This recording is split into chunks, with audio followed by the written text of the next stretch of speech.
விஜய் மீது நிறைய விமர்சனங்கள் இருக்குது. ஒரு முதலமைச்சர் பொறுப்பு அப்படிங்கிறது, எஸ்பெஷலி அதுக்கூடிய முன் அனுபவம் இல்லாதவர் விஜய் அப்படிங்கிறவர் எப்படி இந்த சுமையை சுமக்க போகிறார். அதுவும் இல்லாமல் இதுக்கு முன்னாடி ஆட்சியில் இருந்தவங்க கிட்டத்தட்ட 10 லட்சம் கோடி, நீங்கள் அதை உட்காந்து ஜீரோ போட்டிங்கன்னா நம்மளால் அவ்வளோ ஈஸியாக கவுண்ட் பண்ண முடியாது. 10 லட்சம் கோடி கடனை வச்சுட்டு போயிருக்காங்க. அப்படிங்கிறப்ப இதெல்லாம் இந்த கடனெல்லாம் அடைச்சி அவர் ஆல்ரெடி நிறையா வாக்குறுதிகள் கொடுக்காரு. ஒவ்வொரு வாக்குறுதியுமே கொஞ்சம் கஷ்டமான வாக்குறுதிகள் தான் நிறைவேற்றுறதுக்கு. அதெல்லாம் எப்படி விஜய் செய்ய போகிறார் அப்படின்னு நிறைய அரசியல் விமர்சகர் கேள்வி கேட்டுட்டு தான் இருக்காங்க. சிம்பிளுங்க, இதுக்கு முன்னாடி உள்ள அரசியல்வாதிகள்லாம் என்ன தெரியுமா பண்ணியிருக்காங்க, இந்த நிதியை தான் சொந்த விஷயத்துக்கு பயன்படுத்திட்டு மிச்ச மீதி இருந்தால் தான் மக்களுக்கு செஞ்சுருக்காங்க. பட் விஜய் என்ன பண்ண போகிறாருன்னா மொத்த பணத்தையுமே மக்களுக்காக செலவு பண்ண போகிறார். அப்படிங்கிறப்ப எந்த விதமான பிரச்சனையும் வராது இல்லையா. ஏன்னா இவங்க எவ்வளோ சாப்பிட்ருக்கானுங்க, மிச்சம்தான் நமக்கு செஞ்சுருக்கானுங்க. மொத்த பணத்தையுமே மக்களுக்காக செலவு பண்ணும்போது எனக்கு தெரிஞ்சு ஈஸியாக ஹேண்டில் பண்ண முடியும் அப்படின்னு தான் நான் நினைக்கிறேன். பட் விஜய் அவரோட அந்த ஸ்பீச்சில் தெளிவாக சொல்லியிருப்பார், மக்களோட பணத்தை ஒரு பைசா கூட நான் தொடவும் மாட்டேன், தொடவும் விட மாட்டேன். அப்படி யாருக்காவது அந்த மாதிரி ஒரு மனநிலைமை இருந்ததுன்னா இந்த நிமிஷமே அதை உங்கள் மனசுலேருந்து அழிச்சிருங்க.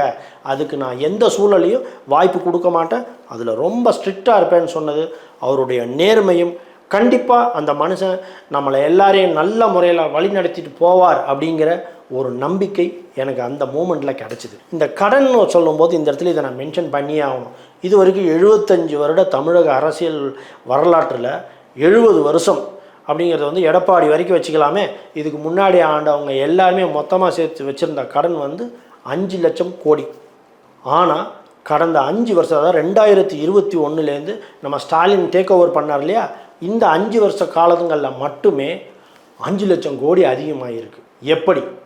இது எப்படி இந்த நிலைமைக்கு ஆச்சு? அந்த அளவுக்கு நமக்கு என்ன செய்தார் ஸ்டாலின்? திமுக அரசு என்ன செஞ்சிருக்கு? கிட்டத்தட்ட 70 வருஷமாக வாங்கப்பட்ட கடனை 5 வருஷத்தில் ஒரு அரசியல்வாதி வாங்கியிருக்காரு அப்படின்னா அதுக்குரிய ரிசல்ட் என்ன? இதுதான் விஜய் அவர்கள் சொன்ன அந்த வெள்ளை அறிக்கை. இது வரைக்கும் நமக்கெல்லாம் வெள்ளை அறிக்கைங்கிற ஒரு விஷயம் இருக்குதுங்கிறதே யாருக்குமே தெரியாமல் மறைக்கப்பட்ட ஒரு விஷயம்.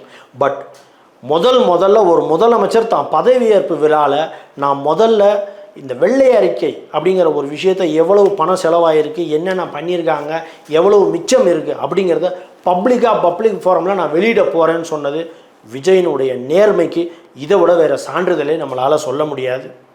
கண்டிப்பாக ஒரு அள்ளு கிளம்பியிருக்கும். எடப்பாடிக்காக இருந்தாலும் சரி, மு க ஸ்டாலினுக்காக இருந்தாலும் சரி. Countdown start.